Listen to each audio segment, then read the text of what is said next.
Bonjour mes chers amis, je suis le docteur Chloé Léon, psychologue spécialisée en santé relationnelle et intime, avec 10 ans de pratique clinique. Aujourd'hui, nous allons avoir une conversation ouverte, chaleureuse et oui, légèrement intime, que beaucoup d'adultes matures gardent pour eux, mais qui mérite d'être éclairée. Il est temps de sortir ces questions de l'ombre. Quand on parle d'intimité avec honnêteté, on n'apprend pas seulement, on guérit, on se connecte et on découvre qu'on n'est pas seul.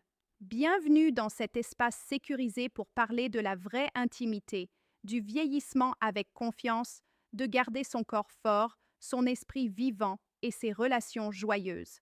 Où que vous soyez, dans un appartement animé en région parisienne, une maison calme à la campagne ou une résidence paisible au bord de la mer, vous êtes chez vous, ici. Cette conversation est pour vous. Voici la vérité. L'intimité ne prend pas sa retraite. La passion n'a pas de date d'expiration. Et l'amour ne fait que s'approfondir quand on prend soin l'un de l'autre avec honnêteté et curiosité. Allons directement à la question du jour. Une question qui revient bien plus souvent qu'on ne l'imagine. Est-ce que c'est sans risque de pratiquer certaines formes d'intimité orale après 50 ans? Qu'en est-il du goût, de l'odeur? Est-ce normal? Est-ce sain? Est-ce acceptable? Ce sont des questions que l'on chuchote en privé, que l'on tape dans des recherches nocturnes ou que l'on pose avec hésitation dans un cabinet médical, les yeux baissés.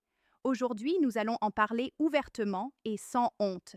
Si vous êtes tenté de partir, restez. Ce sera une discussion honnête, fondée sur la science, chaleureuse et parfois même légèrement humoristique.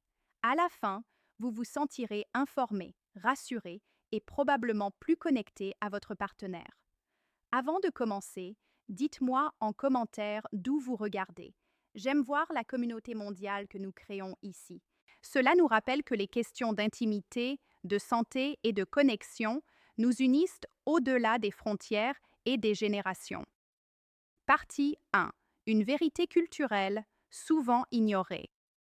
Commençons par une réalité. L'intimité orale n'est plus le tabou caché qu'elle était autrefois. Des rues animées de nos villes aux campagnes tranquilles, les couples l'adoptent comme un moyen de se connecter physiquement, émotionnellement et spirituellement. J'ai vu des couples dans la soixantaine le découvrir pour la première fois, riant comme des jeunes mariés parce que cela ressemblait à un tout nouveau chapitre qui s'ouvrait. C'est beau. Et comme toute pratique intime, elle mérite clarté et attention. Alors, déballons les questions que vous avez toujours voulu poser. Que sont les sécrétions vaginales? Peut-on les consommer sans risque? Qu'est-ce qui détermine leur goût et leur odeur? Et surtout, comment garder l'intimité non seulement agréable, mais aussi sécurisée, respectueuse et épanouissante? Pourquoi les hommes posent-ils souvent cette question? Parce que beaucoup d'hommes rencontrent directement ces fluides pendant l'intimité orale. Ils les goûtent, les sentent, les ressentent. Alors naturellement, ils se demandent, est-ce que c'est sûr? Est-ce que c'est normal? Beaucoup ont grandi à une époque où personne ne parlait de ces sujets, laissant place au silence, aux blagues et aux idées reçues. Ce silence peut devenir de la honte et la honte devient de l'évitement. Les femmes se posent aussi la question. Après la ménopause, après des grossesses ou simplement avec le temps, beaucoup s'interrogent sur l'odeur, le goût, l'humidité. Elles demandent: est-ce que quelque chose ne va pas chez moi? Ma réponse est toujours la même. La curiosité pour votre corps est saine. Et c'est un premier pas puissant vers une meilleure intimité. Partie 2. Ce que sont réellement ces sécrétions. Parlons biologie. Les sécrétions vaginales ne sont pas une humidité aléatoire. Ce n'est pas quelque chose de honteux. C'est une conception de la nature. Elles réduisent de la friction, protègent les tissus délicats et soutiennent l'équilibre du corps. Elles viennent de 3 sources principales qui fonctionnent en harmonie. Les glandes de Bartholin, à l'entrée du vagin, fournissent une lubrification pendant l'excitation. Les glandes de Skene, près de l'urètre, parfois appelées la prostate féminine, ajoutent du fluide avec l'excitation plus profonde. Le col de l'utérus produit du mucus qui maintient l'équilibre. Ensemble, ces sources créent une lubrification qui peut être claire, légèrement laiteuse ou entre les deux. Le goût et l'odeur varient. Les hormones, l'hydratation, l'alimentation, L'hygiène, le stress et les médicaments jouent tous un rôle. Les fruits, l'ananas ou les agrumes peuvent adoucir le goût. L'ail fort, le café ou l'alcool peuvent le rendre plus prononcé. Autour des règles, une légère note métallique due au fer est fréquente. L'odeur et le goût naturel d'une femme ne sont pas des défauts. Ils font partie de son rythme hormonal et de son individualité. Aucune personne ne sent ou ne goûte exactement comme une autre.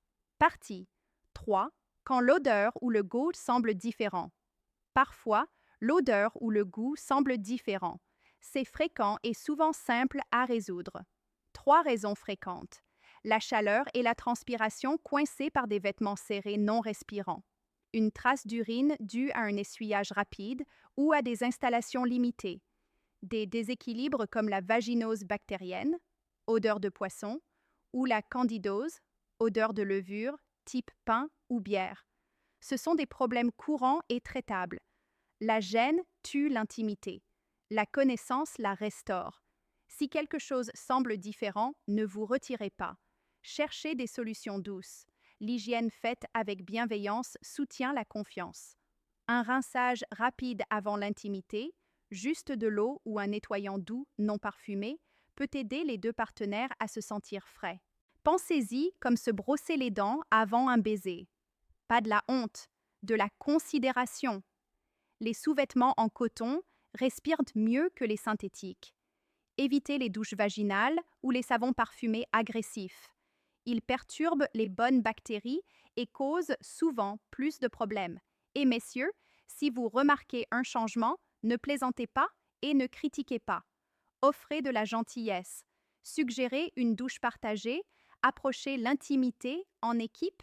Nous sommes à peu près au premier tiers de cette vidéo. Si ce que je vous explique vous semble utile, abonnez-vous à Esprit Stoïque, activez la cloche. Partie 4. La grande question. Est-ce sans risque? Venons-en à la question principale.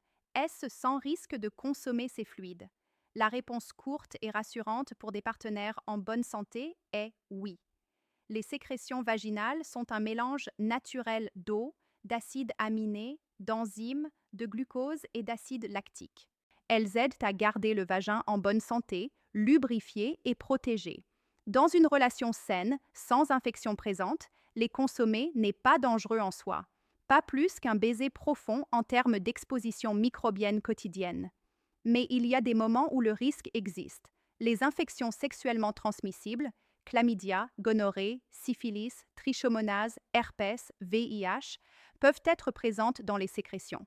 Les aftes, les gencives qui saignent ou les ulcères, peuvent être des points d'entrée pour l'infection. Le risque global pour le VIH par sexe oral est faible, mais pas nul, surtout en présence de plaies buccales fraîches. L'antidote n'est pas la peur, c'est la sagesse. Connaissez votre statut de santé. Parlez ouvertement.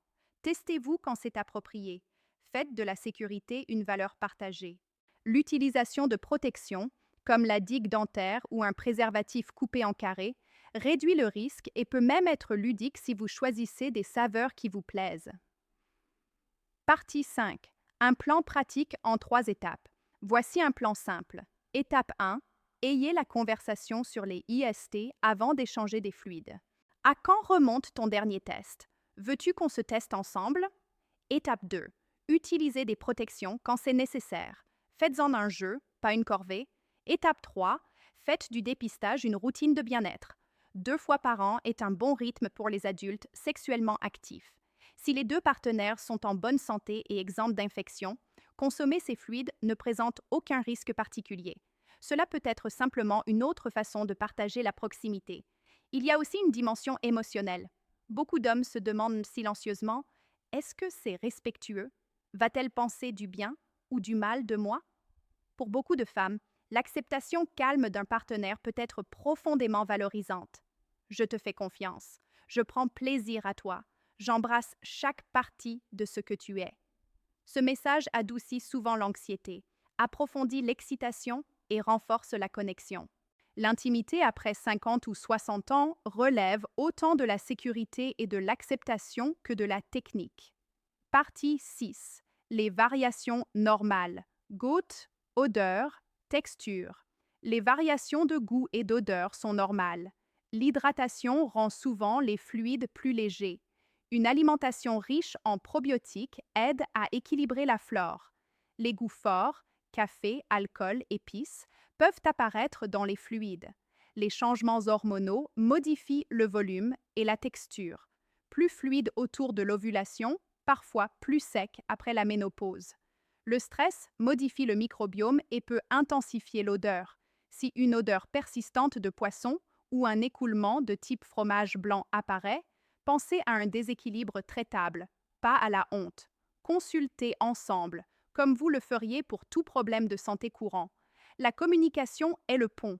Si vous êtes nerveux à l'idée d'aborder ce sujet, essayez un langage doux en dehors de la chambre.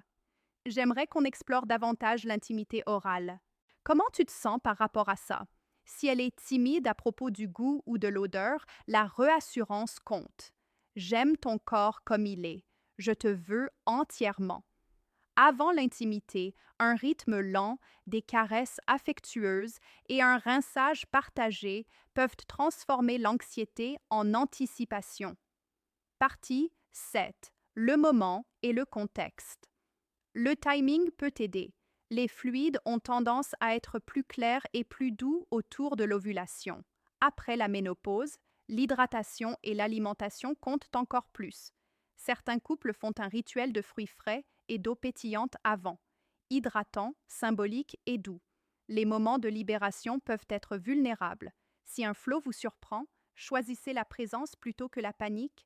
Respirez, restez proche, dites quelque chose de gentil, c'était beau ou j'aime la façon dont ton corps me fait confiance.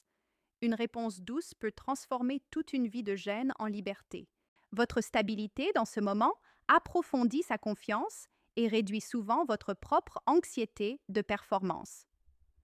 Partie 8. Résumé scientifique. Revenons à la sécurité et à la science. Pour les couples en bonne santé, consommer ces fluides est généralement sans danger. Les sécrétions sont principalement de l'eau, avec de l'acide lactique protecteur et des enzymes utiles. Le risque dépend des infections et des lésions buccales, pas des fluides eux-mêmes. L'honnêteté, le dépistage et l'attention à la santé buccale sont votre véritable filet de sécurité. Le goût et l'odeur vont et viennent. C'est la biologie. Encouragez l'hydratation, considérez l'alimentation et faites d'un rinçage partagé un préliminaire ludique si l'un de vous le préfère.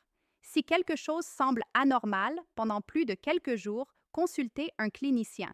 Des traitements rapides restaurent le confort et la confiance. Partie 9. Ce que la philosophie stoïcienne nous apprend. Je veux terminer avec quelque chose que les stoïciens comprenaient parfaitement. La sécurité intérieure ne se trouve pas dans le jugement des autres, mais dans sa propre solidité. Épictète disait « Ce qui trouble les hommes, ce ne sont pas les choses, mais le jugement qu'ils portent sur les choses. » Dans l'intimité, cela signifie que la peur du goût, de l'odeur ou du normal n'est pas ancrée dans la réalité. Elle est ancrée dans ce que vous pensez que l'autre va penser. Marc Aurèle nous rappelle que nous ne pouvons pas contrôler les fluides de notre corps, mais nous pouvons contrôler notre réaction, notre acceptation, notre présence. Un homme calme, ancré, qui ne panique pas, qui ne juge pas, qui reste présent, cet homme crée la sécurité. Et la sécurité est le terreau d'une intimité profonde. Partie 10. Le cœur du sujet. Voici le cœur du sujet. L'intimité dans nos décennies avancées ne concerne pas les acrobaties. Elle concerne la sécurité, la gentillesse et la connexion. Quand vous traitez ces fluides non pas avec peur mais avec respect, vous communiquez « Je t'accepte entièrement ». C'est là que vit l'intimité la plus profonde. Parce que la vulnérabilité n'est pas une faiblesse, c'est un cadeau. Et quand une femme se sent en sécurité pour être vulnérable, quelque chose de rare se produit. Elle se détend, elle s'ouvre, elle ose. Vous ne pouvez pas forcer ce cadeau. Vous pouvez le recevoir, avec gratitude, avec présence, avec douceur. Conclusion. Si cette vidéo vous a apporté quelque chose de concret, dites-le moi en commentaire. Gardez-vous ces questions pour vous? Avez-vous appris quelque chose de nouveau? Abonnez-vous à Esprit Stoïque si ce n'est pas déjà fait. Activez la cloche. Partagez cette vidéo avec quelqu'un qui pourrait en avoir besoin. Beaucoup de couples vivent en silence avec des questions qu'ils n'osent pas poser. Une conversation peut tout changer. Je suis le docteur Chloé Léon. Merci de votre confiance. Prenez soin de vous, de votre corps, de votre partenaire, de votre santé intime. À très bientôt sur Esprit Stoïque.